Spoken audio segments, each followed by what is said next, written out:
So let us pray. Loving God, we thank you for the gift of our heritage and our history. We thank you, Lord God, that the Spirit continues to move in our church, in us and through us and for us. We ask that you bless our time this morning together. We ask for a special blessing upon the Hughes and Parker families as they mourn the loss of their loved ones. May Joan Hughes rest in peace. May King Parker's sister Josie also reside in the light of your love for all eternity. We make these prayers and those which reside in the silence of our hearts through Christ Jesus our Lord. Amen. Amen. So I have a correction to make. I said something in error last week, and I want to set the record straight. The error was noticed and identified by Meredith, my 10-year-old. She corrected me. Last week, I was making a comparison between Henry VIII and his brother, that Henry VIII was really kind of second in line, and he was being trained in theology, and so they really didn't think that he would ascend to become king. I made the comparison between Prince William and Prince Harry.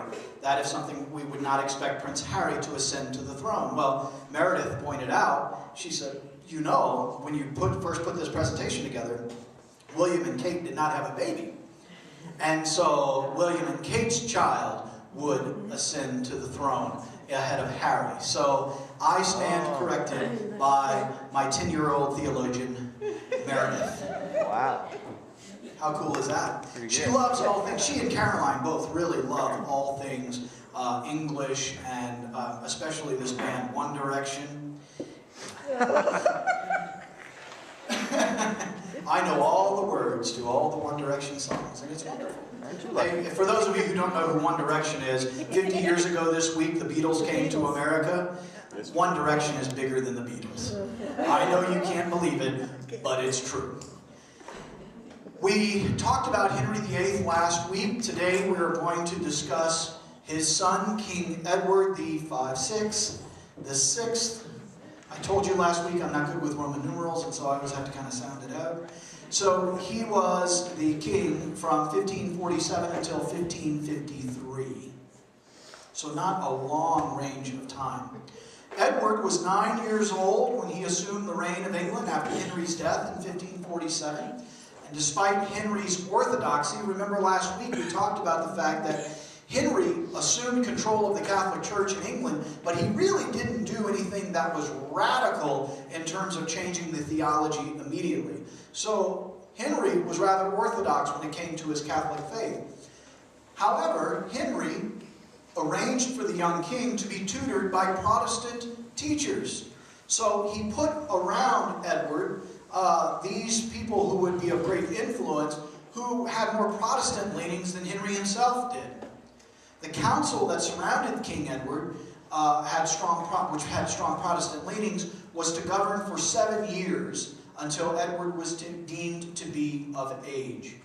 The Duke of Somerset envisioned himself as really kind of being in charge. The Duke of Somerset was a little bit more Protestant in his theology than was King Henry VIII.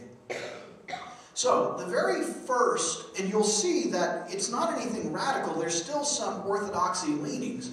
So the very first act that Parliament enacts under King Edward is the Act Against Revilers and for Receiving in Both Kinds. And it says, the most holy sacrament of the altar was being depraved, despised, and reviled by men in their sermons, preachings, readings, lectures, communications, arguments, talks, rhymes, songs, plays, or jests. Imagine, if you will, that these court jesters and these folks in the church and outside the church are singing tunes and songs in the bars and the pubs, and they're making fun of the sacredness of the Eucharist. Well, Parliament recognized that as a problem, that the diminishing the sanctity and sacredness of the Eucharist was problematic theologically, and so they created this law to punish those accordingly. And remember that under the Six Articles Act, that one of the articles that Henry had acknowledged was that Jesus Christ is really present in the elements of the Eucharist. And that if you violated that in some way, there would be harsh penalties. You remember that from last week? Yeah. So evidently, not everybody was intimidated by that law. So here is this law, which has its own specific directiveness, I guess. The penalty for such offense was imprisonment. So you sing a little ditty at the pub while you're drinking about the fact that Jesus is not present in the Eucharist, and you're going to go to jail. The Act states that it is more agreeable and more conformable to the common use and practice both of the apostles and of the primitive church by the space of 500 years and more after Christ's ascension, that the said blessed sacrament should be ministered to all Christian people under both the kinds of bread and wine than under the form of bread only.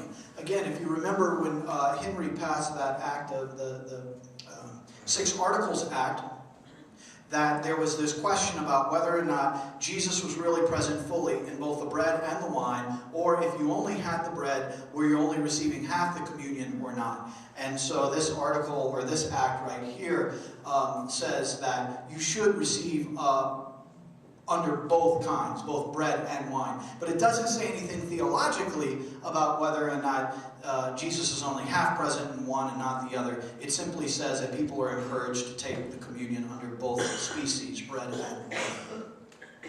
It goes, and even in the act itself is called Act Against Revilers, the first part we looked at, and for receiving in both kinds. It goes on further to state that at least one day prior to the offering of communion, the priest shall exhort all persons to prepare themselves for receiving the Blessed Sacrament. So that would mean going to reconciliation, going to confession, and preparing yourselves, your body and your soul, spiritually for the reception of communion. So the priest was to go out into the town square, they were to go out into the pubs, they were to go out all into the community and say, we're going to have communion tomorrow, get yourself prepared. I just get to send an email. The act even includes the necessary elements of the priest's exhortation, which are the benefit and comfort. So this is what the priest is supposed to announce to the community in the way of getting prepared for communion. He is supposed to tell them the benefit and comfort provided through the reception of the said Holy Sacrament, and the danger and indignation of God threatened to them, which shall presume to receive the same unworthily. So there's danger and indignation if you should receive communion unworthily. Sounds kind of Roman Catholic to me, doesn't it? This section of the act concludes with the directive that the said minister shall not, without lawful cause, deny the same to any person that will devoutly and humbly desire it. And so anyone who goes to communion, the priest isn't supposed to look at them and say, oh, you're not worthy to receive communion. I saw you in the pub yesterday. That if the person is really devout and really humble, but how does a priest know if a person is devout or humble? Well, he doesn't know. So really, I think the deacon's causing trouble with the priest's wife.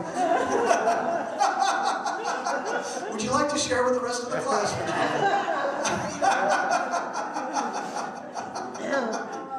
Oh, that's funny. I love that. I can't wait to get home.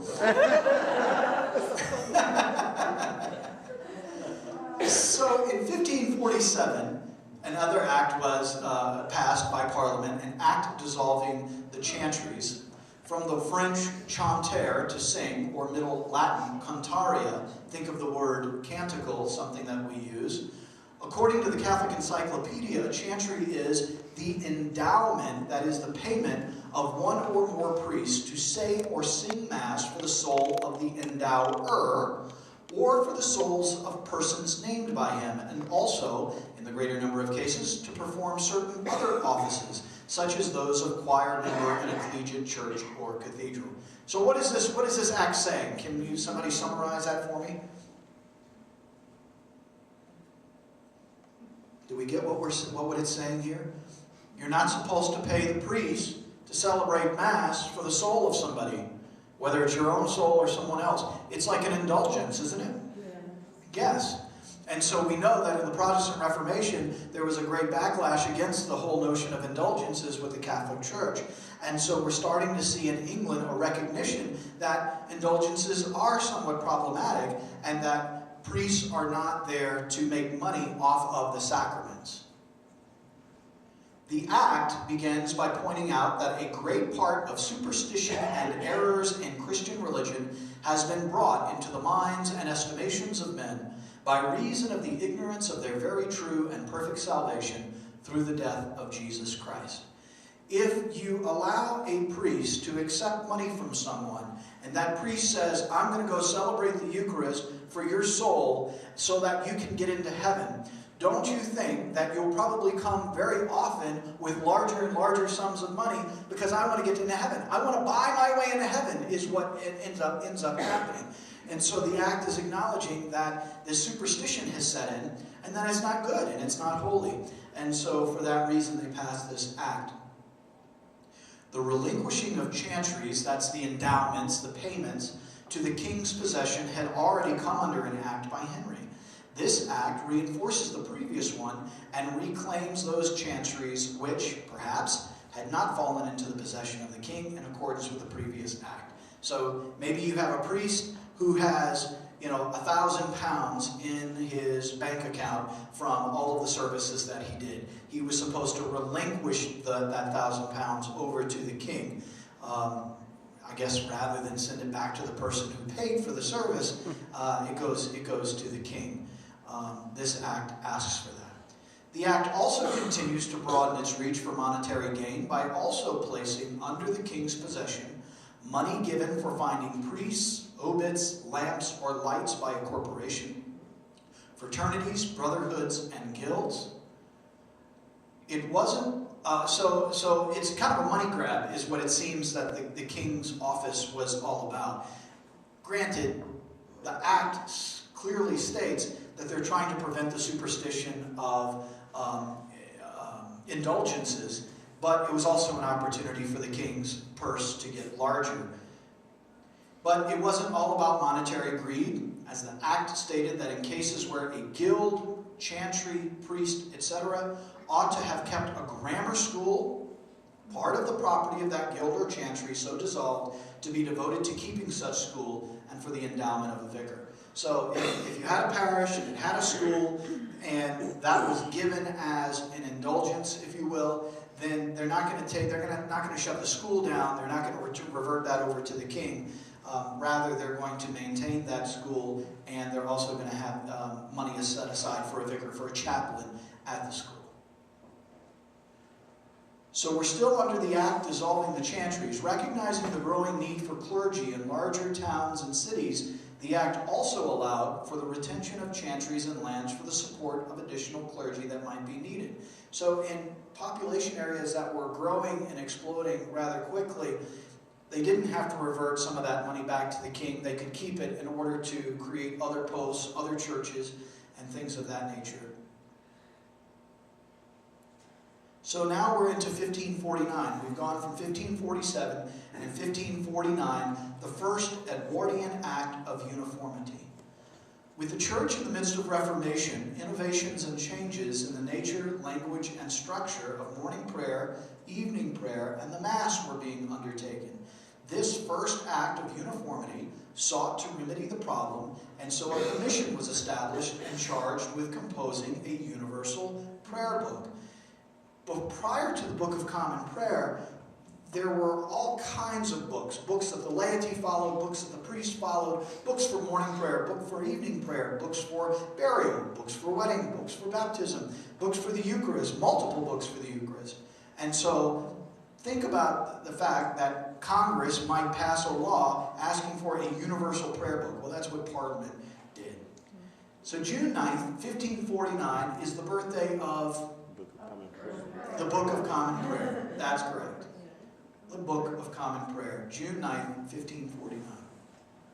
It was officially called the Book of the Common Prayer and Administration of the Sacraments and Other Rites and Ceremonies of the Church after the use of the Church of England. That's quite an acronym if you try to abbreviate that. So we just refer to it as the Book of Common Prayer, the BCP. So the first offense for not using the Book of Common Prayer or even speaking against it, 1 year's salary and 6 months in prison without bail. So pick up your books of common prayer from the pew, please, and let's use the Book of Common Prayer. The second offense for not using the Book of Common Prayer, I mean, you really have to hate the Book of Common Prayer to not want to pick this up. 1 year's imprisonment and forfeit of all spiritual promotions. And then the third offense for not using the Book of Common Prayer or even speaking against it, life in prison.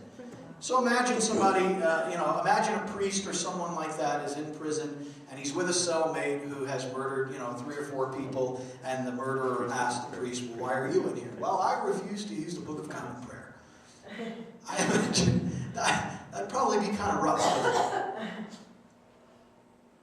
So the revolt against the Book of Common Prayer was the starting point of what movement?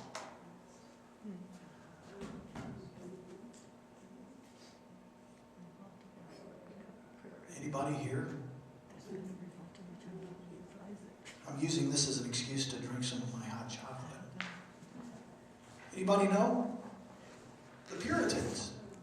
The revolt against the Book of Common Prayer was the starting point of the Puritans. And if you think about the fact that the Puritans fled England to come to America because of the persecution that they were under, think about if you're part of a group of faithful people and you don't want to do this Book of Common Prayer. You don't agree with it. You don't agree with the liturgy. You don't agree with some of the theology that's coming out of Parliament. The penalties were quite harsh, weren't they? Weren't they? Yeah, they were. And so you can understand then why the Puritans would want to take such a trek across the Atlantic Ocean. That was probably seen better to them in terms of their conscience than staying in England and trying to change things. So the Act allows for the private use of prayers in Greek, Latin, and Hebrew. Private prayers, Greek, Latin, and Hebrew, for those who understood those languages. It gave an exception to Cambridge and Oxford universities, allowing morning and evening prayer to be recited in those languages for the encouragement of learning. However, the Mass was still to be done in English only. Remember, one of the things that King Henry was adamant about was moving and putting the liturgy in the people's common language so that they could understand what was going on, rather than continuing in Latin as Rome had required.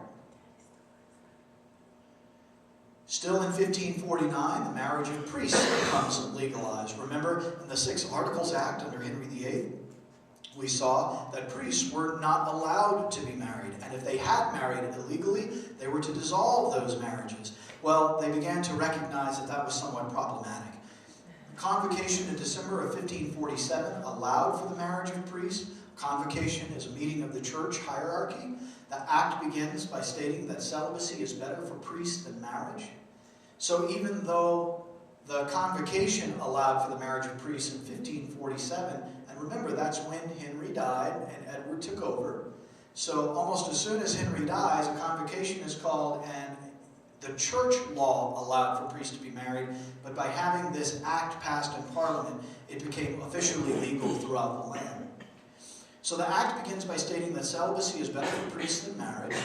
However, it continues by noting the reality that many priests were not living chaste lives, and therefore the law recognizes the need for change and voids any and all ecclesial laws which prohibit the marriage of priests. I find it interesting, though, that they state that the act states that celibacy is better than marriage. I disagree with that, but that's my own personal spirituality and opinion. The second Edwardian Act of Uniformity of 1552, so our first act was passed in 1549, now we're getting into 1552. The act mandates that all and every person and persons inhabiting within this realm, or any other the King's Majesty's dominions, shall diligently and faithfully, having no lawful or reasonable excuse to be absent, endeavor themselves to resort to their parish church or chapel upon every Sunday and other days ordained and used to be kept as holy days. So everybody's supposed to go to church, right? That's what it says. All and every person and persons inhabiting within this realm shall diligently and faithfully endeavor themselves to resort to their parish church or chapel. Can you imagine, for just a moment, if Congress passed a law in the United States that said everybody in the land must go to church? Under penalty of law. I mean, I wouldn't hate to see that law, but it would certainly be problematic for our separation of church and state, wouldn't it? So it's not realistic here, and it would be an imposition upon those who do not believe and have a right not to believe. But under this, during this time and under this reign, church and state were one, and so it was very easy for them to make such a demand. The act continues by dictating the behavior of the people in church, and then and there to abide orderly and soberly during the time of the common prayer, preachings, or other service of God, there to be used as ministers, upon pain of punishment by the censures of the church. In other words, no heckling, no yelling out loud, no spitting. Did somebody say? No spitting, yeah. No cursing. Is spitting a problem in church? I don't know. No spitting. You know, no arguing with the priest on theological matters or otherwise. The first offense for attending services other than those sanctioned by the church and adhering to the Book of Common Prayer. So say you're a Puritan and you decide to go to a Puritan underground church and you get caught, you're going to be thrown in prison for 6 months without bail. The second offense, imprisonment for a year without bail. And our third offense, imprisonment for life. I mean, you have to be really, married to your convictions and to believe deep-heartedly that what you're doing is right to sacrifice yourself in that kind of way. I mean, well, before I even get to Queen Mary Tudor, but think about this. Third offense is imprisonment for life. So you've already spent a year and a half in prison, right? Because your first offense was 6 months, your second offense was a year. So I'm thinking by the time you get out of prison, maybe I will get on that boat and go to America. I don't know. So we know that King Edward's reign was very, very short. And I'll explain that in just a minute. I'll give you the historical background. So Queen Mary Tudor, 1553 to 1558. That's not a long time either. Is it? A long time, is it? She's known as Bloody Mary, right? I kind of thought maybe for today we ought to have Bloody Marys, as a nice little morning cocktail. She was also the basis of the poem, Mary, Mary, quite contrary, how does your garden grow? So, Edward died when he was 15 years old of a tubercular infection of the lungs. I can't speak or read today. With Edward's death, the crown fell upon the head of Henry's eldest daughter from his first marriage to Catherine of Aragon, Mary. Catherine, the daughter of Queen Isabella and Ferdinand of Spain, that made Mary half Spanish, didn't it? And Spain remained faithful to Rome, as did Mary herself. So, before we even get into some of the laws that were passed, we had Henry, who retained a lot of Catholicism, but not the Roman hierarchical part of it. You had then his son Edward, who came in and was surrounded by Protestants. So the church, remember that image of that door last week? We had the crack in the door that Henry had started, and then the rest of them kicked the door open wide, right? Well, here comes Mary, and what do you think she wants to do that door? She wants to slam it shut. For Mary's policy was soon made clear. It was to undo all that had been done by her father and brother and restore the church in England to communion with Rome. Had Mary contented herself with a conservative policy, which would have carried the country back to what it had been in the time of her childhood, she might well have succeeded. For in ecclesiastical affairs, man is naturally a conservative animal. But on January 12, 1554, Mary took a false step, which was to be her undoing. On that day, there was signed at Westminster a marriage treaty between her and her kinsman, Prince Philip of Spain. As soon as this became known, the country was thrown into great alarm and despondency. No one wanted England to be dragged into the Mediterranean political arena and to become a tool in the hands of Spain. But the tight lips were firmly closed. Mary had announced her intentions and was not prepared to listen to further argument. The marriage took place on July 25th, and since Philip could not for long be king of a country out of communion with Rome, preparations were put in hand for a reconciliation to take place. So you're kind of having theological whiplash if you're in England at that time, aren't you? And what has been outlawed is suddenly lawful, and what was lawful at one time is suddenly outlawed, and things are upside down, and you've got the Puritans who are trying to figure out where do they fit into all this, right? Because they certainly weren't in communion or in line with Rome. And by the way, those quotes, that whole long quote that I broke up over several slides, comes from a book called A History of the Church in England, which is by a Mormon, and he's not Mormon, his last name is Moorman. It's a wonderful, wonderful book, a great outline of the history of the church in England.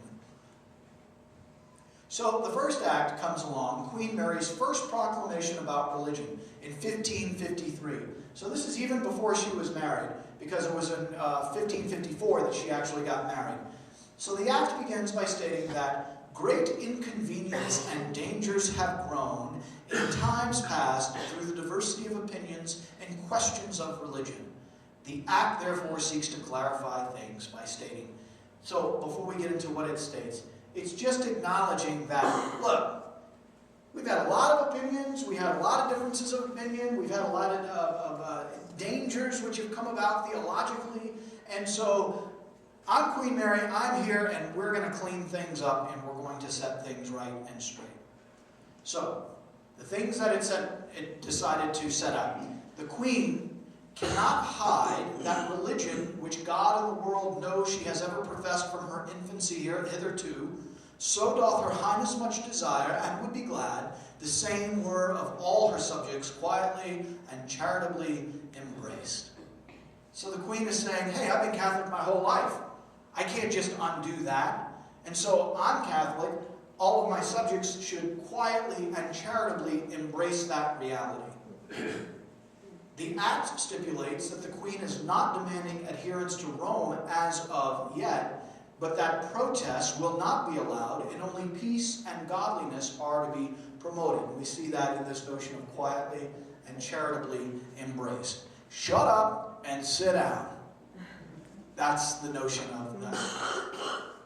And third, preaching by unlicensed or unfaithful individuals are prohibited under penalty. But that punishment of offenders shall only be undertaken by those authorized to do so.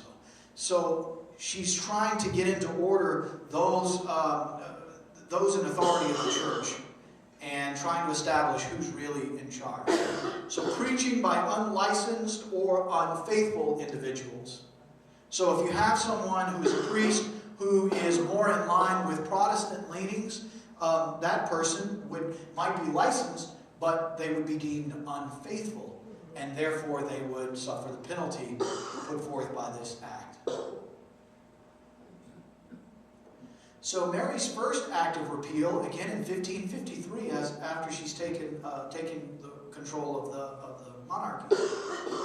Henry Gee and William John Hardy's book Documents Illustrative of the English Church History describe this most succinctly. Mary's first act of repeal abolished 9 acts concerning the church passed in the reign of Edward VI. This act restored the status quo at the death of Henry VIII in 1547. The status quo of 1529 was restored by Mary's second act of repeal, passed after her marriage with Philip. So remember again that she's kind of doing it incrementally. She's kind of wiping the slate clean, but she's going to wipe out first everything that her half-brother had done, and then she's going to wipe everything clean that her father had done. So it wasn't, the whiplash was somewhat tiered. It wasn't immediate, I suppose. The injunctions of Queen Mary of 1554 are these. All canons not contrary to statute law in the time of King Henry VIII used within this realm of England are to be enforced. All canons not contrary to statute law are to be enforced. Canons are church laws, rules, things of that nature. Secondly, no bishop in any of their ecclesiastical writings, their church writings, are to describe themselves as regia auctoritate fulcitus, sustained by the authority of the royal. So no bishop is to describe themselves as speaking on behalf of the queen. Third, no oath of supremacy to be demanded of ecclesiastics. So she's opening the way for recognizing Rome's authority, because they're not supposed to take an oath of supremacy. The priests, the ecclesiastics, are not to take an oath of supremacy to the queen. No sacramentaries, that's the payments that get made for the sacraments being celebrated to a priest. No sacramentaries to be beneficed. No undue leases to be made. In other words, you're not supposed to pay for Mass. You're not supposed to pay a priest for things of that nature. Clerical discipline is to be enforced. Evil books are to be suppressed. Married priests are to be removed. Ooh. Clerical widowers and such as separate with the wife's consent to be pardoned after a penance. Married priests or vowed persons, those who took vows but broke those vows and got married, though they're to be divorced. Neighboring priests are to officiate in vacant parishes and help out, so that if someone did not want to divorce their wife and left the priesthood, then the neighboring priest is to overtake that parish and celebrate and officiate in vacant parishes. There was a revival of Latin processions. Holy days of obligation were to be restored. Certain ceremonies which had been disbanded were to be restored. Christening and confirmation to be reinforced. And deficiency and orders to be supplied by bishops. Homilies are to be preached, and attendance is mandatory. Suspected schoolmasters and teachers were to be removed and replaced with Catholic men, and the children to be taught the Mass. So if you had somebody in charge, say a person with Protestant leanings that was in charge of the schools or teachers, then they were supposed to be removed and replaced with people who were faithful to the Queen's vision and view. Virtue and godly living to be encouraged. Parliament met on November 12, 1554, and by the revival of the Heresy Act, revived the letters patent of 1382 and the acts of Henry IV and Henry V against heretics, without mentioning their repeal by Henry VIII and Edward VI. So the revival of the Heresy Acts was something that had been in place, but that Henry VIII and Edward VI had repealed. In order to get around some of the Protestant leanings of the church that were being undertaken, they couldn't be deemed heretics, otherwise they would suffer penalties. And so some of the heresy acts that had been in place in England for a long time before Henry VIII were repealed by Henry VIII and Edward VI. She basically put the Heresy Act back into action. So Mary's second act of repeal from 1554. This is a lengthy act, which was mentioned previously. This act was passed, apparently, before the close of the year 1554. That's the same year that she got married, if you remember. It abolished 18 acts of Henry VIII relating to the church and one of Edward VI. It restored the church status quo of 1529. So she returned England and the churches all the way back to the way things were before her dad and her brother got their hands on top of things and messed it all up for her. The only act since 1528 that was not struck down by Mary was the dissolution of the monasteries.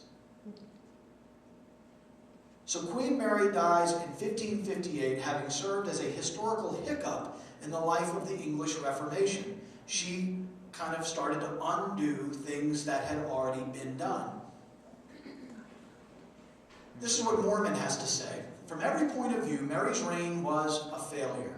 She had come to the throne with a sense of vocation, a calling from God, and had tried to carry out the policy which she believed to be right in the eyes of God, but it had failed, and the reasons for its failure were these. In the first place, it came too late. In doctrinal matters, too many men had made up their minds where they stood, and they could not go back. If Mary had immediately succeeded her father in 1547, things would have been different. But the 5 years of Edward's reign had seen changes which could not be suddenly reversed. In other words, the toothpaste was already out of the tube for the reformers. And you can't put the toothpaste back in the tube, can you? Yes, Grove. What happened to the Book of Common Prayer during that? It was suspended. The Book of Common Prayer, Grove's question is, what happened to the Book of Common Prayer during Queen Mary's reign? Well, they certainly weren't going to use that. So it got suspended and put on a shelf. And we'll see next Sunday that it makes a resurgence and a return. Excellent question. So then again, this is again regarding Mary's failure. Then again, the Spanish marriage, however good the intentions which lay behind it, had always been unpopular and had brought nothing but disaster and shame. Remember that loyalty to the church in England was also a patriotic notion. So any kind of alignment that Mary would have had, or that she did have, with her husband, who was Spanish, was deemed unpatriotic and problematic for the English. Again, the extent of savagery of the persecutions sickened and disgusted a people quite accustomed to a certain amount of rough justice. So she was called Bloody Mary because of all of the laws that she had and the harsh penalties that went along with it. But you also had so many people that had already, again, the toothpaste is out of the tube, so you've got all these people who are, lots of whom are neither in agreement with the Church of England, nor they are in agreement with the Church of Rome. Puritans is what I'm thinking of in particular. And so there were a lot of people who were punished for their faith, for their belief, for the way that they practiced their faith. And so the fact that in England at the time, people were accustomed to a sense of rough justice, but that they were sickened by the extent and savagery of the persecutions, tells us something about the extent of those persecutions. Yes, Laura? I don't understand what the picture shows. Oh, the picture is of a woman being tied to a post, and she's being burned at the stake. Yeah. Yeah. So punishment was not pleasant. There was no constitution to protect people from cruel and unusual punishment. And so the punishments were quite harsh and quite severe. And that's how she came to be known as Bloody Mary. I'm sorry? And quite public. And quite public, that's right. Yeah, you got to make an example of somebody if you want people to stop doing it, right? That's exactly right. And finally, the reason for Mary's failure. The fact that some of the clergy had taken advantage of the Edwardian legislation and had married wives and begotten children created various social problems. And a good deal of antagonism was aroused when they were told that they must either give up their wives or their livings. I can understand that. We're going to get into Queen Elizabeth 2 Sundays from now. I forgot to mention at the 8 o'clock service. So next Sunday, we will have Reverend Portia Corbin. She is the missioner for youth and young adult ministry of the diocese.